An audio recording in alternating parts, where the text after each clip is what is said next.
Boa noite. Boa noite. Já temos muitas pessoas que vieram te ver, Que bom. né? Então, gente, vamos começar o nosso espaço de entrevistas. Boa noite a todos que estão aqui. Esse é o espaço Entrevistas da Liga dos Escritores, Ilustradores e Autores de Juiz de Fora, um espaço destinado à divulgação da literatura nacional, né? Um bate-papo sempre descontraído, divertido. E hoje eu tenho a honra de receber o Antônio Carlos Sequim, que é professor emérito da literatura brasileira da Faculdade de Letras da Universidade do Rio de Janeiro e doutor em letras pela mesma universidade. É poeta com 8 livros publicados, dentre eles Desdizer, de 2017, um livro maravilhoso que eu gosto muito, fantástico, muito obrigado. Né? Aqui tem a sua poesia reunida. E publicou também histórias infantis, como O Galo Gago, que recebeu o selo altamente recomendável da Fundação Nacional do Livro Infantil e Infanto Juvenil. Foi finalista do Prêmio Jabuti 2019. É autor de mais de 500 textos, poemas, contos, ensaios, publicados nos principais cadernos literários brasileiros, e foi eleito em junho de 2004 para a Academia Brasileira de Letras, e é sócio correspondente da Academia de Letras da Bahia. Seja bem-vindo, Antônio. Um prazer imenso estar com você aqui, né? Muito obrigado. Aqui é o meu claustro, é onde eu tenho meus livros, onde eu faço minhas coisas. Eu não posso dizer que eu escrevo aqui não, porque eu escrevo em qualquer lugar, né? Hoje em dia, com a facilidade de escrever no celular, eu estou escrevendo até em fila de banco. Mas, então, não é só aqui. Seja bem-vindo, boa noite. Boa noite, é um prazer estar aqui, né? E isso também me evoca, Juiz de Fora, uma doce lembrança, porque quando eu retornei ao Brasil, passei 4 anos da minha juventude trabalhando na França, né? Aí retornei ao Brasil em 1979 e logo ingressei no ensino superior. E em 1980, eu ainda não era doutor, era mestre em literatura brasileira. Através de um convênio, eu ministrei o meu primeiro curso de pós-graduação, Lato Sensu, em 1980, lá se vão 41 anos, né? E foi Né? exatamente na Universidade Federal de Juiz de Fora. Então, eu diria que Juiz de Fora assinalou, já em 1980, o início das minhas atividades e pesquisas em nível de pós-graduação. Era uma aventura meio louca, porque íamos aí, eu e outros professores, né? Ficávamos 2, 3 dias, dávamos aula completa, o dia inteiro, de noite, de manhã, mas é uma lembrança muito afetuosa que eu tenho de Juiz de Fora, além também da importância capital que a sua cidade tem para a literatura brasileira, né, no campo da poesia, no campo da ficção. Né? Grandes nomes das nossas letras são de Juiz de Fora. E eu Sim. sempre acompanhei com muita simpatia o movimento literário Juiz Forano. Juiz de Fora tem um veio artístico muito forte, né? Não só na Isso. literatura, mas nas artes plásticas, música. E a literatura de Juiz de Fora é um negócio bem forte a nível nacional. Sem Né? dúvida. Aqui nós tivemos Murilo Mendes, Belmiro Braga, Pedro Nava, tem uma série de gente aqui. Né? E os atuais, que temos muita gente agora que é boa de serviço, escrevendo bastante. Né? Você está no Rio. Isso. Estou no Rio de Janeiro, na minha casa, né? Ah, Inevitavelmente, em função aí da pandemia, eu que fazia uma quantidade razoavelmente grande de viagens para palestras, né, para seminários e bancas no Brasil inteiro, desde o ano passado, subitamente, esse prazer me foi retirado. Eu me você adaptei, bem ou mal, né, a essa nova modalidade através das lives, através, digamos, dessas transmissões ao vivo, mas confesso que não é a mesma coisa, e tanto que este ano eu até me imbuí da intenção de dar poucas lives, essa estou dando aqui com maior carinho e satisfação, né? Mas Obrigado. não, eu vou minimizar para aguardar o retorno do velho normal, não do novo normal. Aquele normal que a gente pega um avião ou um ônibus, chega no local, né? Encontra os escritores locais, vai para um auditório, tem um contato presencial, olho no olho do público, né? Tenho muita saudade disso. Pois é, a gente, na Leia, Leila né? Barbosa, claro, um minutinho. Leila Barbosa aqui se manifestou. Eu acho que é uma remanescente histórica, né, desse primeiro curso ao qual Sim, eu aludi, né, aqui em estão, 80. como a coluna sua, a Leila Barbosa, a Marisa Timpone e a Beth Saqueto. Exatamente. Poxa, eu acho que até hoje eu tenho os trabalhos que essa turma escreveu, porque eu sou colecionador também, né? Eu Ah, cultivo os papéis, cultivo os livros e guardo em algum canto da minha casa e do meu afeto, com certeza, né? Essa experiência didática, né? Docente de Juiz de Fora. nós estamos agora todos juntos, né? Porque nós estamos, esses três aí estão comigo na Leia e estão comigo na Academia Juiz de Fora de Letras. Maravilha. Né? E naquilo que você falou mesmo, a Academia, a Liga dos Escritores, Ilustradores e Autores de Juiz de Fora, a Leia JF, tem 5 anos de existência e a gente estava acostumado com um ritmo mais intenso, né? Nós participamos de várias feiras literárias, inclusive Resende, Rio, Bienal do Rio, Bienal de São Paulo, Bienal de Ubá. Fizemos uma série de feiras onde a gente ia com um prazer imenso para ter contato com o nosso público. E desde o ano passado isso está zerado, está muito difícil para a gente, né? Sem dúvida. Mas E como é que você despertou esse interesse pela escrita, pela literatura? Eu faço essa pergunta para todo mundo. Eu comecei a escrever muito, muito jovem. Olha, eu acho que alguma coisa em mim, desde sempre, me vocacionou para a literatura, né? E para as letras, para a linguagem. Eu me lembro, bom, eu tive os primeiros anos da minha vida passados em Cachoeira de Itapemirim. Não nasci lá por um detalhe, mas, enfim, a família paterna, né, Sequim, é toda do Espírito Santo. E eu me Não. lembro, já com 3, 4 anos, o meu desejo intenso de ler, né, de entrar no mundo da palavra. Tanto que, de uma maneira meio atípica, eu consegui uma brecha num grupo escolar, como se chamava na época, né, esses colégios, essas escolas, e me Sim. alfabetizei com 5 anos. Então, com 5 anos, eu estava tão indócil em casa que os meus pais permitiram que eu fosse alfabetizado. Então, eu devo a Cachoeiro, literalmente, as minhas primeiras letras, né? E sempre me senti muito bem nesse reino da palavra. E, inversamente, me sentia muito mal nesse universo dos números, né? Da matemática, da aritmética. Quem pegasse assim, o meu currículo, né? O meu boletim escolar, não ia achar que era o mesmo aluno que tirava 99, 100, que a nota era até 100, né? Sim. 97 em português, que se chamava linguagem, e tirava 85, 86 em matemática, né? E então alguma coisa dessa vocação que já existia, né? Eu comecei também aí com 6 anos. A minha família veio para o Rio de Janeiro.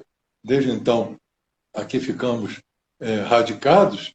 E já com 8, 9 anos, eu comecei a escrever os primeiros poemas. Então, digamos que esse mergulho na palavra eu sentia como uma vocação irreversível, e a primeira manifestação criativa ou criadora desse aspecto, né, dessa característica, foi a poesia, e que me marcou na infância e ao qual, a cuja lembrança, né, eu tenho sido fiel a vida inteira.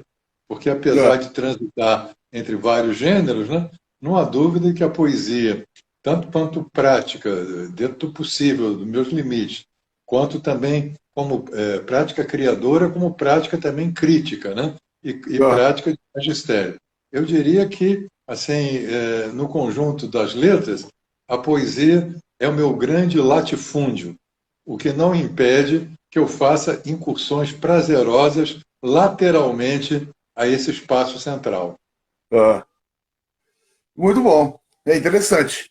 Porque eu acho que tem gente que fica muito definido numa coisa só, ou É, resolve entrar em todos os gêneros, né? Eu tenho isso. limitações.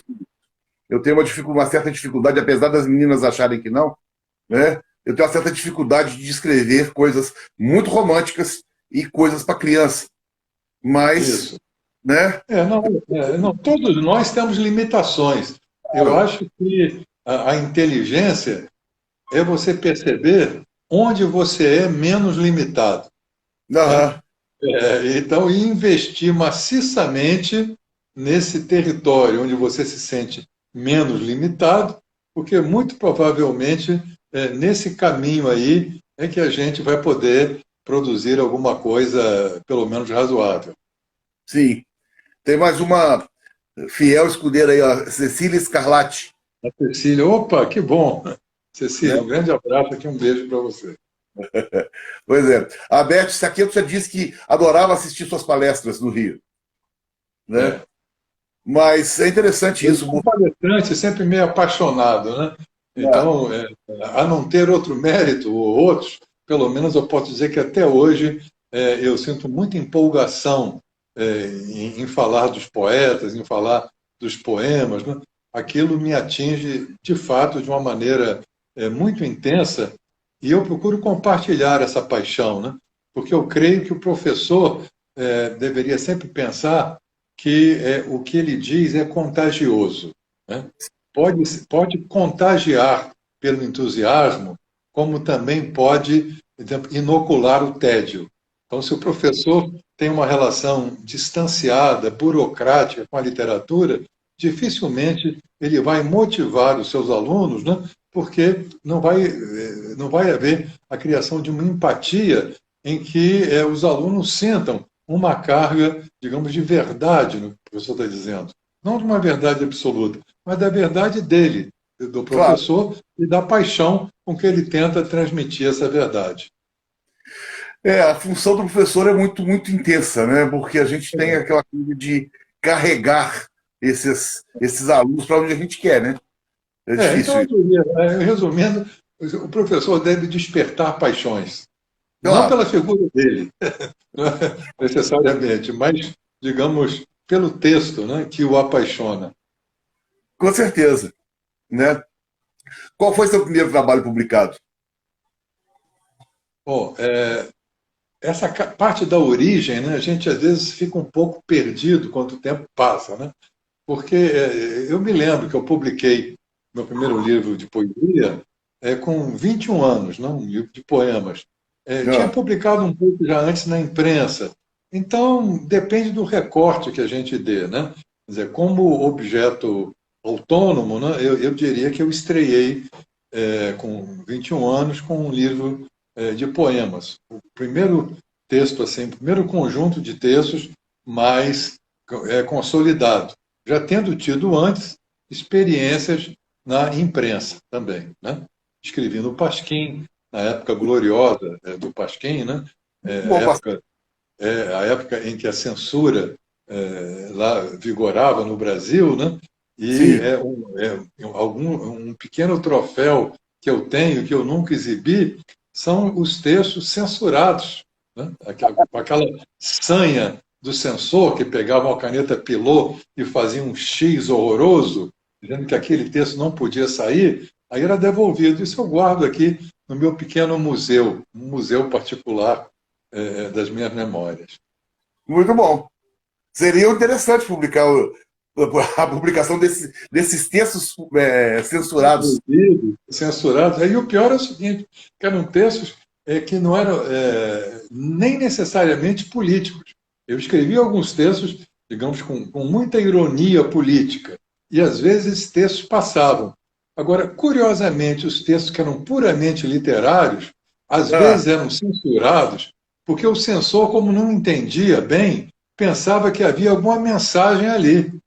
Então, na dúvida, como ele não estava percebendo do que se tratava, por garantia, ele tratava de censurar.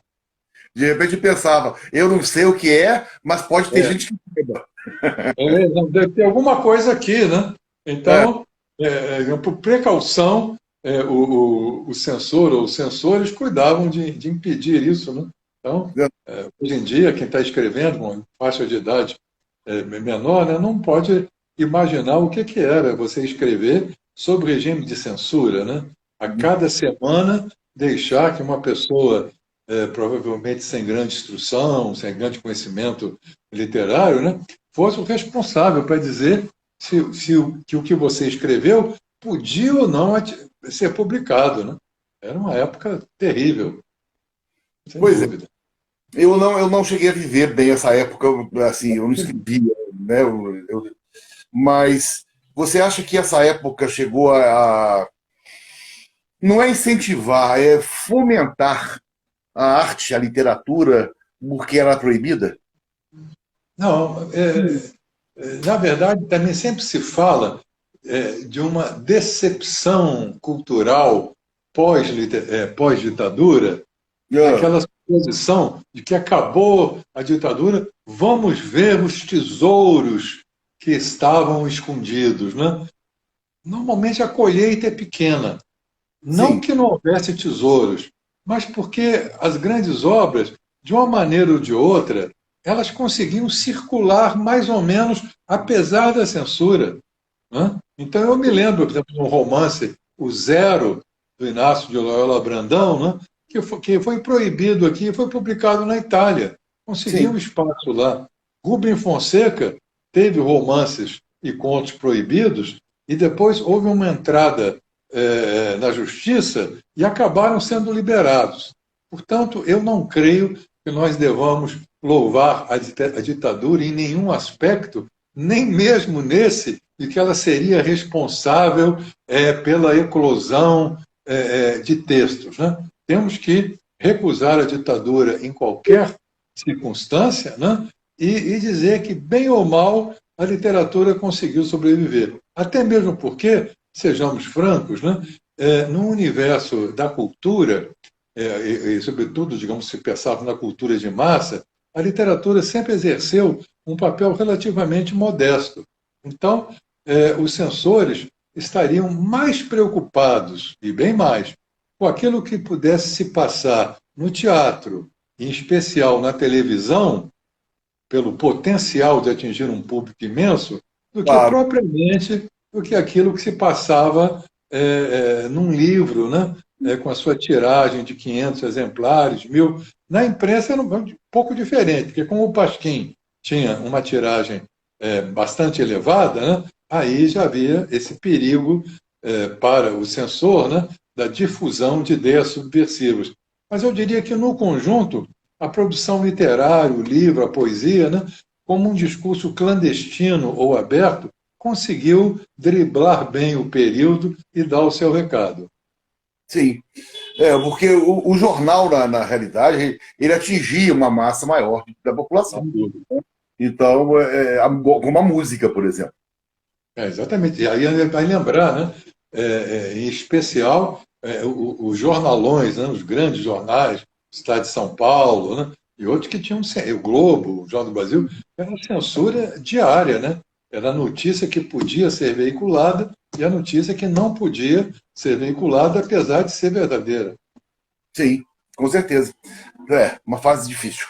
Uma fase muito difícil. Mas aí você fala em poesia e escreve prosa também, Sim, né? Aí quem está falando? Epitácio Carvalho. Além de grande poeta, Antônio Carlos Sequinha é um crítico que abre a estrada de compreensão da poesia dos grandes poetas brasileiros, principalmente de João Cabral de Melo Neto. é verdade. Porque eu ia falar isso, em termos da própria literatura. Você também escreve prosa. É. Digamos, olha, eu diria que eu tenho um tripé básico, né, profissional, que é composto, de um lado, do magistério. Eu dou aula desde 15 anos de idade, né? E Ah, mesmo já aposentado há 10, eu ainda me considero um professor, participo de bancas e dou muitas palestras, né? Então, o magistério realmente é um elemento inapagável, da minha carreira, e eu posso até dizer, como eu falei já até para os meus alunos, né, na minha despedida, que foi na universidade que eu talvez tenha vivido os meus mais felizes momentos do ponto de vista profissional. Porque a gente tem três casas, né? Tem a casa que a gente mora, tem aham, a casa universitária, que é a academia, que é a universidade, a academia no sentido universitário, e sim. eu também tenho a outra casa, que é a casa de Machado de Assis, né? Onde eu sou membro, de onde eu sou membro. Mas, digamos, a casa da universidade é a casa onde eu me senti mais à vontade. Paralelamente a isso, eu tenho um outro ponto na minha trajetória, que é a criação literária. A criação literária, como poeta, 90%, por aí, se for fazer uma estatística, e um pequeno filão de ficção. Por incrível que pareça, uma editora de Goiânia, um jovem editor, o Miguel Joubert, ele se interessou e vai publicar, agora em julho, a minha ficção reunida, que é quantitativamente modesta. E fazendo um meio-campo ali, eu tenho a atividade do ensaísmo e da crítica literária. Aham. Porque ensaísmo e crítica literária, também maciçamente voltado para a poesia, dialoga tanto com o magistério, porque muita coisa que eu escrevi e publiquei de crítica nasceu a partir das aulas e dos cursos que eu dei. E o ensaísmo e a crítica literária também dialogam com a minha poesia, porque eu não vejo uma ruptura, como alguns supõem, né? Uma incompatibilidade entre o discurso crítico e o discurso poético, pelo menos na minha prática. Por quê? Porque eu creio que, quando eu vou para o discurso poético, eu tenho um grau de exigência muito grande Ah, pela minha formação crítica, né? Então fica, de um lado, o poeta querendo avançar, o crítico segurando um pouco a barra. Isso está bom mesmo? Tem certeza? Né? Então, esse manancial teórico e crítico, em mim, ele não impede, ao contrário, ele estimula a produção poética. E, por outro lado, essa sensibilidade com a palavra, né? Esse amor à linguagem que eu tenho na poesia, eu procuro, na medida do possível, também transpor para o discurso crítico. Quer dizer, não é um discurso crítico com pretensões distanciadas, um discurso crítico que seria a aplicação mecânica de determinadas teorias. Né? Eu diria que é um discurso crítico fundamentalmente amoroso. Amoroso para com o texto com o qual ele está trabalhando, né? Numa interlocução de mergulhar no poema, de mergulhar no livro, né? E, na medida do possível, estampar o que eu descobri ali para que o leitor possa compartilhar comigo, né, essa alegria da descoberta crítica, da investigação. Eu também sou muito chato, porque assim, como eu sou rigoroso, tento ser, né, quando eu escrevo poemas, eu não acho que eu tenho que ser mais relaxado quando eu escrevo crítica, não. Eu pego a frase, vejo o ritmo da frase, né? Vejo o andamento melódico daquilo que está ali, tem horror de redundâncias e repetições, enfim, se a crítica, o lado, digamos, rigoroso, né, aparece ou tenta aparecer na minha poesia, por outro lado, o aspecto poético e criador tenta aparecer no meu ensaísmo. E o entendi. professor fica ali, no meio-campo, né, trabalhando entre a crítica e a poesia. Devo dizer, para complementar isso, que, por pudor, eu nunca me apresentei como poeta em 40 e tantos anos de magistério, né? Digamos, me limitei a celebrar a poesia alheia, porque eu acho que nós temos tantos excepcionais poetas, né, que de muitos deles pouco se fala. Seria absolutamente inoportuno que eu fosse disputar esse espaço na sala de aula. Também confesso que, depois que me aposentei, portanto, já sem o compromisso da formação sistemática, eu já me senti mais à vontade para me apresentar, não como crítico, mas como poeta também. Quer dizer, dando recitais e fazendo oficinas e expondo o meu trabalho e a minha concepção de poesia a partir dos poemas que eu faço. Porque se eu já falei de tantos a vida inteira, por que não agora, nessa fase da minha vida, eu achar que eu também posso apresentar e submeter à crítica alheia aquilo que eu posso apresentar como poesia? Claro, lógico. Uma das coisas que eu fiz, né, agora nesse momento de pandemia foi a criação de um outro espaço, que foi o Espaço Poesia Brasileira no domingo, né? Ó, Eu já te apresentei com você, inclusive, apresentei aqui já mais de 45 poetas, né? maravilha. E aprendi muito com isso. E assim, a gente está vivendo atualmente num estilo completamente, não sei, esse nosso pós-modernismo está ficando uma coisa muito livre, né? Então eu Isso. acho que a gente está escrevendo de qualquer jeito. A gente escreve até uma coisa, na poesia, por exemplo, uma coisa metrificada, rimada, bem próxima lá do parnasianismo, mas a gente escreve muita coisa livre, muita coisa. Então a gente está com liberdade, vamos dizer assim, de escrever Hum. aquilo que pensa, aquilo que sente, né? Agora aí, por exemplo, o que você citou, eu faria uma pequena observação, uma inflexão aí, né? Há realmente alguns poetas, né, que ainda não chegaram a 1922, que estão praticando, digamos, aquele neoparnasianismo Sim, mais ortodoxo. Agora, por outro lado, é aí que eu vou dar aqui fazer uma nuance, né? Se há poetas que não chegaram em 22, há ah, poetas que ainda estão em 22, certo? sim, Estão fazendo aquela poesia que já foi feita já há um século. sim, Então, o verso livre, o humor, o poema piada, né? Oswaldo Andrade já escreveu muito bem isso.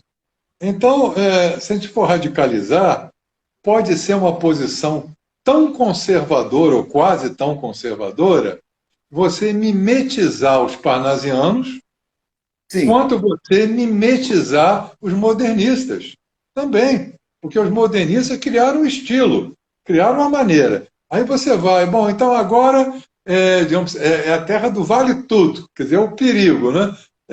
Assim como antigamente só era poeta aquele que sabia metrificar, né? E isso gerou assim um realejo poético, né?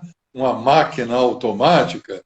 Temos que também considerar que pode ter virado um modelo às avessas não saber metrificar, como se a qualidade do poeta fosse ignorar a parte da técnica tradicional, não é mesmo? Então, entre essas duas posições, eu proporia uma terceira, na qual até, claro, eu me incluo ou tenho uma simpatia, que é a seguinte: você pode trabalhar as formas sem ser anacrônico. Quer dizer, você pode, por exemplo, utilizar um soneto tecnicamente perfeito e, ao mesmo tempo, colocar veneno ali dentro, né? Colocar um veneno no tema, colocar veneno numa rima, enfim. Quer dizer, você ter uma relação não de reverência ao passado, mas uma relação, digamos, de conhecimento, em primeiro lugar, mas de um conhecimento crítico. Acredito que a poesia parnasiana ela deve ser objeto mesmo, né, de um olhar muito crítico pelos limites que ela tem, mas isso não isenta nós também termos um olhar crítico para a poesia surgida a partir do modernismo. Porque senão parece que aí antigamente só era porcaria e agora surgiu a verdade, surgiu a revelação, né? Então eu acho que a boa e má poesia trabalhando com a parte técnica e a boa e má poesia trabalhando dentro do verso livre. Não é a Claro, modalidade do verso que vai garantir, ainda bem, a qualidade do texto. O texto é sempre um corpo a corpo, né? É uma batalha. O poeta, pega um grande poeta como Drummond, né? Escreve um poema excepcional e depois faz um poema fraco no dia seguinte, porque ainda bem, porque não tem fórmula, né? Se ele só fizesse poemas geniais, ele teria descoberto uma fórmula da poesia. E a fórmula é aquilo que é mais incompatível com a poesia. A poesia é experimentação constante. Experimentação com o novo e experimentação com o antigo também. com certeza. Eu considero a poesia uma forma muito mais íntima da gente se expressar, né? Você joga na poesia um sentimento muito maior. Eu acho que não faz poesia de sentar e falar assim, pô, eu vou fazer uma poesia agora. Não, não sei, eu não funciono assim. Então eu acho que a poesia tem muito a ver com a sensibilidade mais aguçada naquele momento, né? Aí não é uma fórmula, né? Aí Não, você pega um poeta, quer dizer, como João Cabral, que vai se pautar exatamente por combater a emoção ou o sentimento, e ainda assim chega a resultados maravilhosos, como sim, Vinícius de Moraes, que é um apologista, né, da expressão direta, praticamente, do sentimento, também tem resultados maravilhosos. Portanto, eu acho que essa ideia de delimitar para onde a poesia deve ir, ou como deve ser, tem sempre um ranço autoritário, né? Alguma coisa cerceadora. Deixa ela fluir para onde ela quiser e vamos aferi-la não pelos a priori, que é rimada ou não é, mas pelo resultado dela. É criativa, né? É inovadora, está valendo, independentemente da forma que ela resolve abraçar.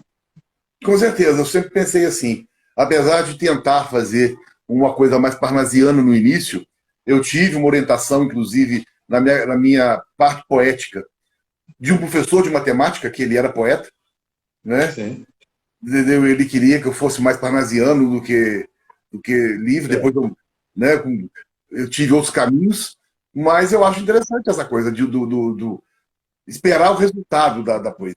Não- resultado, não, francamente, eu prefiro um belo poema parnasiano a um mau poema modernista. Como Claro, também vou preferir um grande poema modernista a um mau poema parnasiano. Quer dizer, não é o estilo, né? Tem um simbolismo em todos os movimentos aí, né? E a literatura, vamos ser francos, ela é muito mais feita de fracassos do que de sucessos, né? O poeta, às vezes, trabalha, ele escreve 200 poemas e tem 3 ou 4 em que conseguiu chegar onde ele queria, né?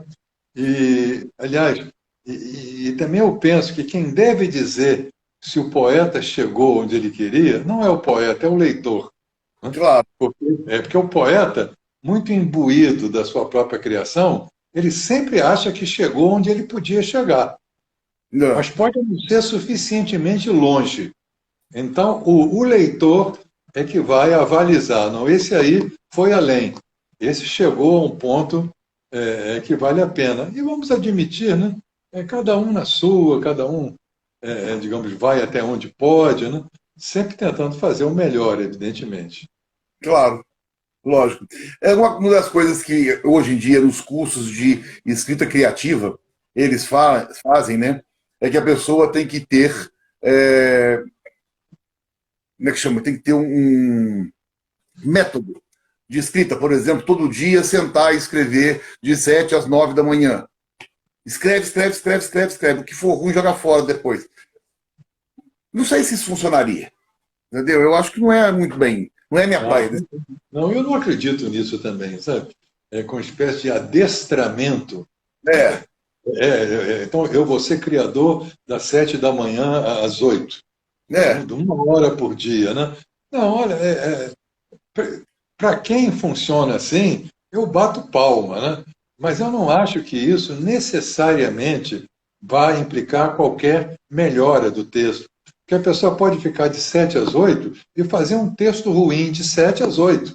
E no dia seguinte fazer um pior ainda, de 7 às 8. Né? Então ela pode ficar, digamos, 5 meses sem escrever nada e, de repente, surge uma formação, uma imagem. Né? Eu falo sempre do ponto de vista do poema. Eu creio que o romancista, que eu não sou, né, pode ter outros condicionamentos e métodos. Né? Mas, para o campo da poesia, isso é absolutamente imponderável. Né? Eu não creio que a prática... Eu creio que, para matizar um pouco aqui a questão, né?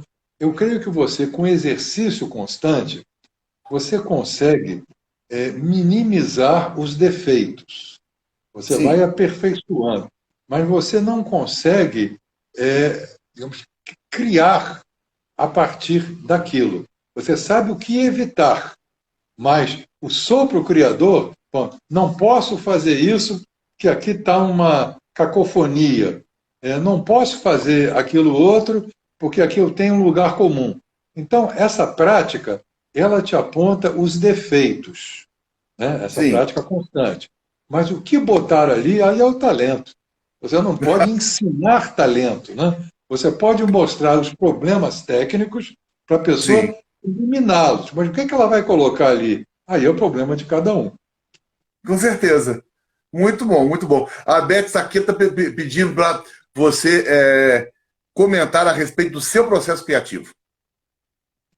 O meu processo criativo na poesia, ele, apesar de, como quase todos os poetas, né, ser algo aleatório, depende do dia, depende do momento, né, mas eu diria o seguinte, e até retomando um pouco o diálogo com aquele que foi um grande amigo, né, meu, da fase final da vida dele, que foi Ferreira Goulart.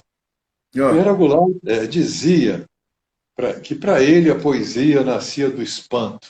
É uma frase até que circulou muito, né? Então ele estava ali, aí ele conta que um dia foi visitar a namorada, a esposa, a Cláudia Rimsa, né? E no jardim do prédio ele sentiu um cheiro assim invasor, estonteante de jasmins, ah, jasmineiros ali. E aquilo, digamos, o tomou de tal forma que ele escreveu um lindo poema a partir dessa experiência. Eu, sem minimizar a importância desse aspecto, né, dos sustos que a realidade dá, dos espantos, eu creio que também o poeta, pelo menos no meu caso, é movido a outro tipo de espanto. Não um espanto necessariamente com a vida real e objetiva, mas com espanto com a linguagem. ah. De repente, do nada, um ritmo se faz. Né? De repente, do nada, aparece uma associação de palavras, que é espantosa. Aquela associação você nunca tinha lhe ocorrido, né? E talvez, melhor ainda, se não ocorreu a outros.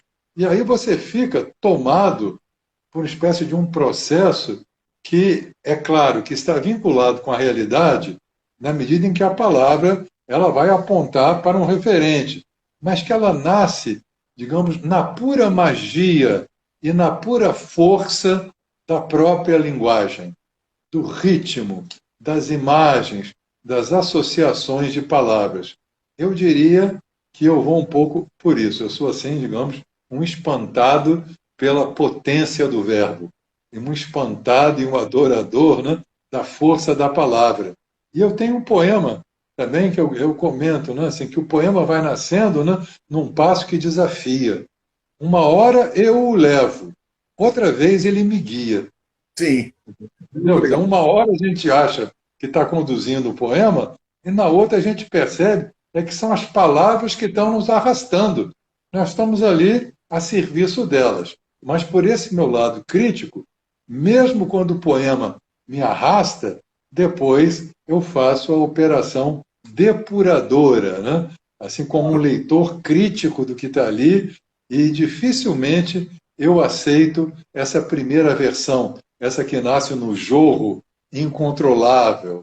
Depois, o poema precisa sempre ser aperfeiçoado.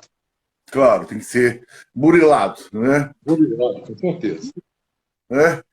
E você me disse também, meu tempo é curto, então a gente tem que ir conversando. Você me disse também que escreveu livros infantis. Essa também é uma história curiosa, porque eu nunca tinha escrito nada, nenhum poema para criança.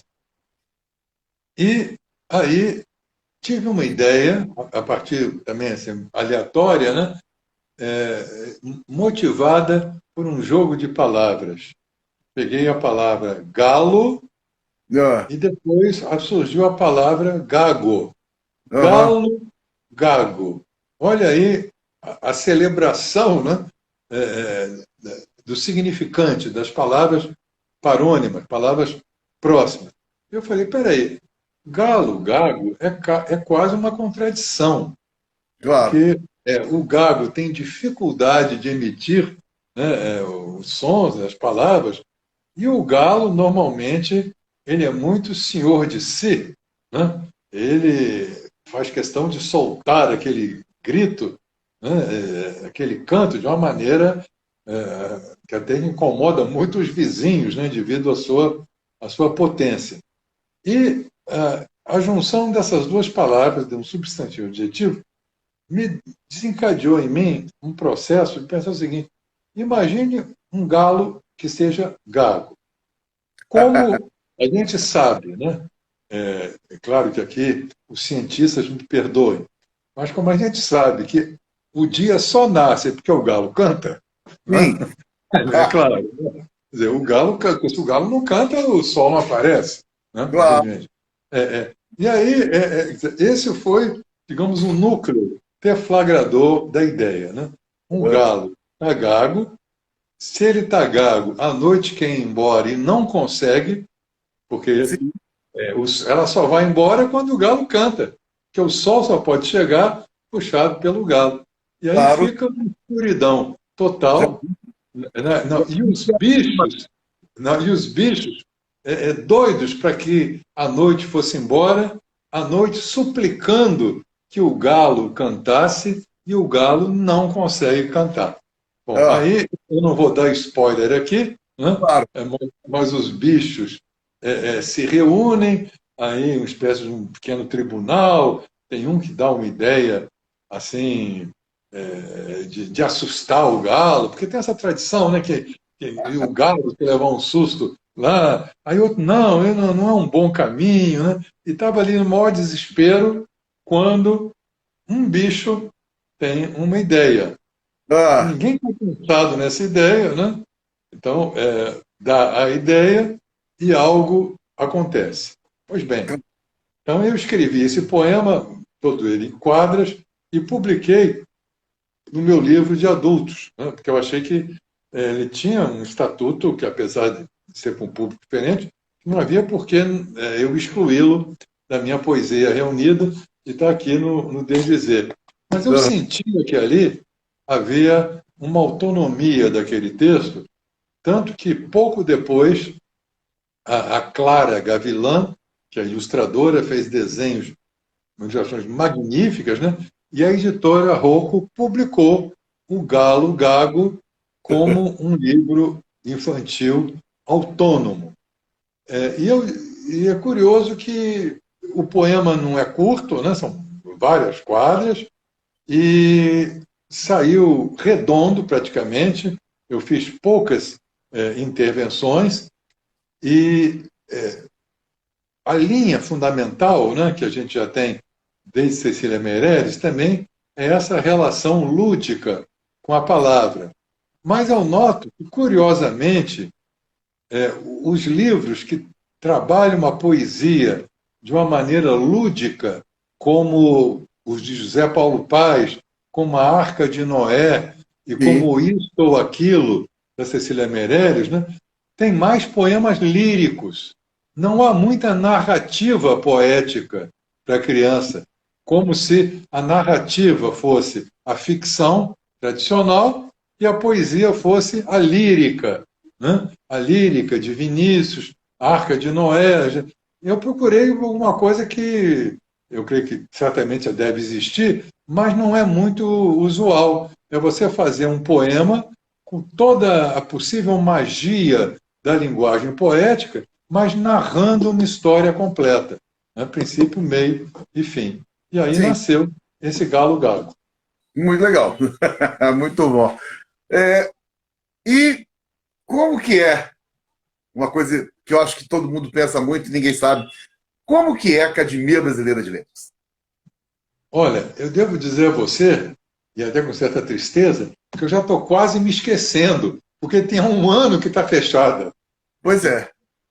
Né, então, a partir do início da pandemia, já em março do ano passado, com grande sabedoria e prudência, o nosso presidente, né, Marco Lucchesi, optou pelo fechamento, pelo recesso da academia. E de maneira radical. Quer dizer, Ah, desde então, nós não temos uma reunião sequer. Agora, mas atenção, isso não significa que a academia não esteja produzindo, porque há muitos projetos, há muitos seminários, há muitas atividades que são gravadas em casa, em domicílio, né? E que aparecem no site da academia. Mas o que a caracteriza também, e sempre a caracterizou, é o convívio, né? Aquele convívio claro. com os confrades, o famoso chá das quintas-feiras, a sessão das quintas, né? E os Ah, ciclos de palestras que também ocupavam o ano inteiro. Então, essas atividades presenciais, infelizmente, elas foram suprimidas e é provável que não retornem neste ano de 2021. Por quê? não, Porque, repare, pelo ponto de vista dos acadêmicos, como nós ali temos, na média, uma faixa etária muito mais elevada, é certo que todos nós já estamos, com exceção talvez do Marco Lucchesi, que é o presidente, que é o caçula, mas não, todos nós estamos já vacinados. Mas o que adianta nós estarmos imunizados se os funcionários não estão? com certeza. Se o público que assistia às palestras não está? Então Com não tem certeza. muita possibilidade de haver esse retorno. Agora, eu aproveitaria aí essa dica, essa pergunta que você me fez, para aconselhar vivamente a todos os nossos espectadores a visitar o site da academia, que é o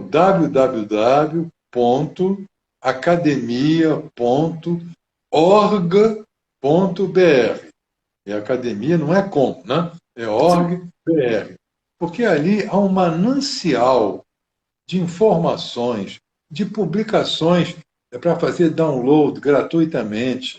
É um acervo de conferências, mais de 100 conferências do mais alto nível, com pesquisadores e professores do país e do exterior. Quer dizer, é um site, todos os discursos, todas as cerimônias da academia lá estão para acesso gratuito.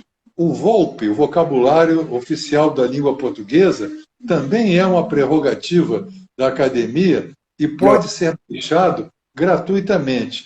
Enfim, eu diria que a academia ela congrega um tesouro imenso e as pessoas, um pouco por desinformação, um pouco por um preconceito injustificado, deixam de frequentar as manifestações, as publicações, né, os eventos da academia, e lá estão disponíveis para quem quiser aproveitar.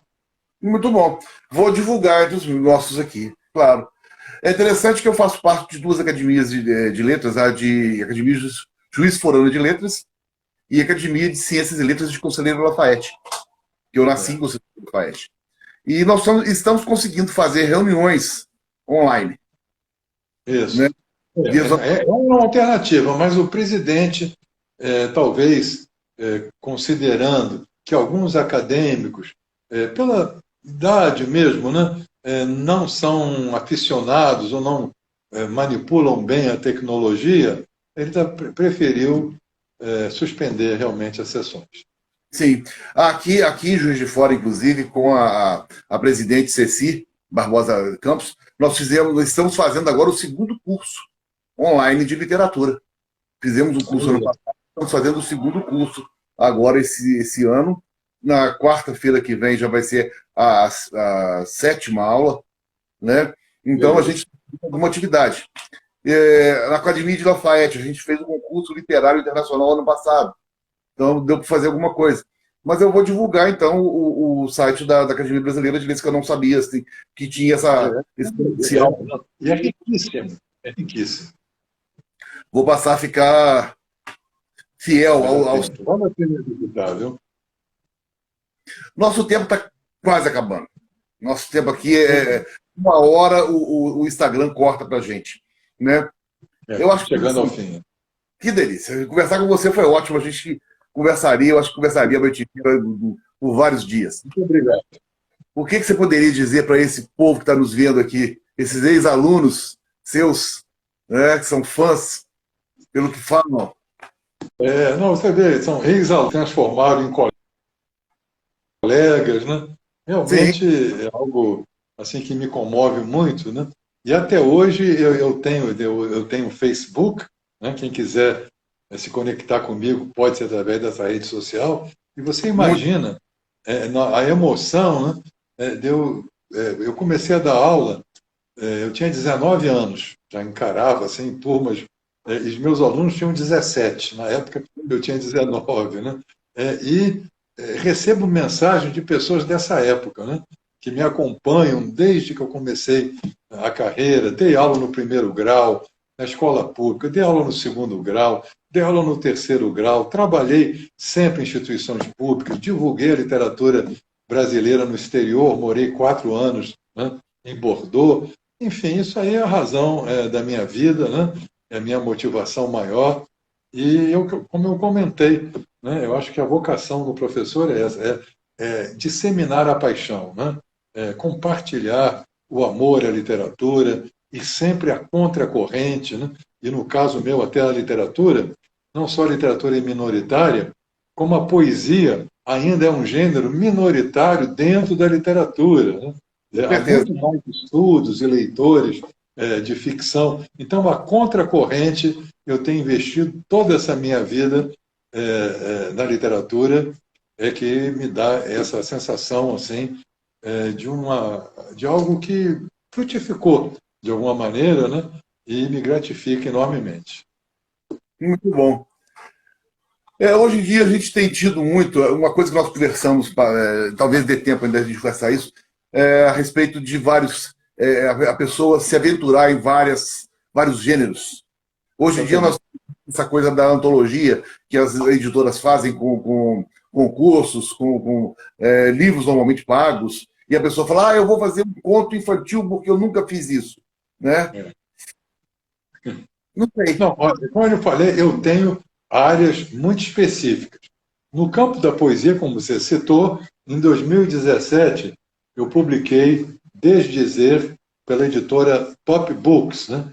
E até fui honrado, porque essa capa aqui, que eu não sei se está vendo bem aí, é um projeto original do grande Valtércio Caldas, né? Que desenhou essa capa especialmente para esse meu livro. Para quem tiver algum interesse, né? Em relação a João Cabral, eu citaria aqui o meu livro de 2020, João Cabral, de Ponta a Ponta. Esse livro foi publicado pela Companhia Editora de Pernambuco, e para você ver como eu sou assim, obsessivo, né? É um livro de quase 600 páginas, em que eu trabalho João Cabral de ponta a ponta, do primeiro livro até o último, né? Na primeira sessão, e depois eu publico artigos diversos. Porque eu estudo João Cabral há mais de 30 anos. Então, esse aqui é o livro do meu divórcio amigável, né? Com João Cabral. Fiz aqui, agora eu vou partir para outras coisas. E também, para quem gosta de poesia, e para não dizer que eu só falo do João Cabral, eu poderia comentar esse livro aqui, que é o Percursos da Poesia Brasileira do século XVIII ao século XXI.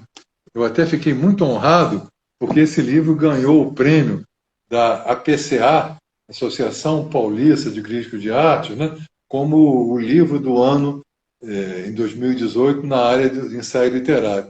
E qual é o projeto desse livro aqui? Eu publiquei 4 ou 5 livros de ensaio sobre muitos poetas brasileiros e achei que podia reunir a maioria deles numa sequência cronológica do autor estudado, como se fosse não uma história da poesia brasileira, mas os percursos da poesia brasileira, começando em Tomás Antônio Gonzaga, no século XVIII, indo até Chico Buarque e Paulo Henrique Brito, no século XXI.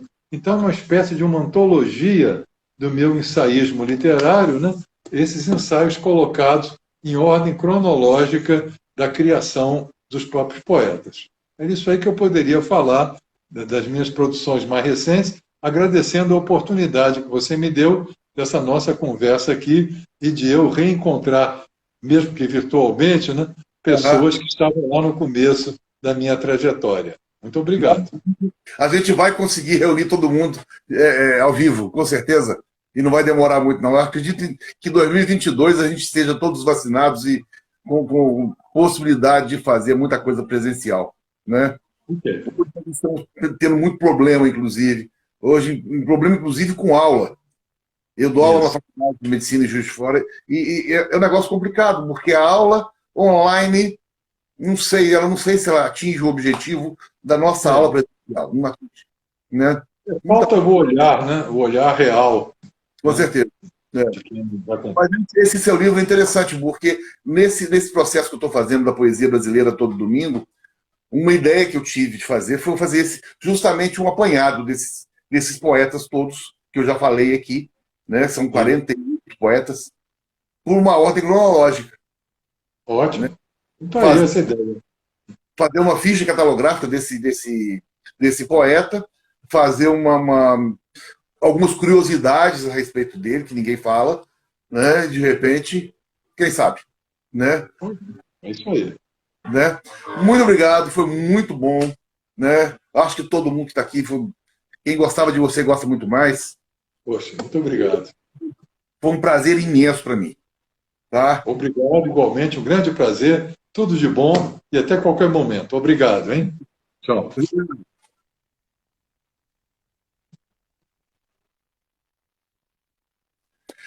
E assim terminamos mais um Espaço Entrevistas Alheia. Hoje foi muito, muito, muito bom. Até a próxima. Abraço a todos. Bom fim de semana.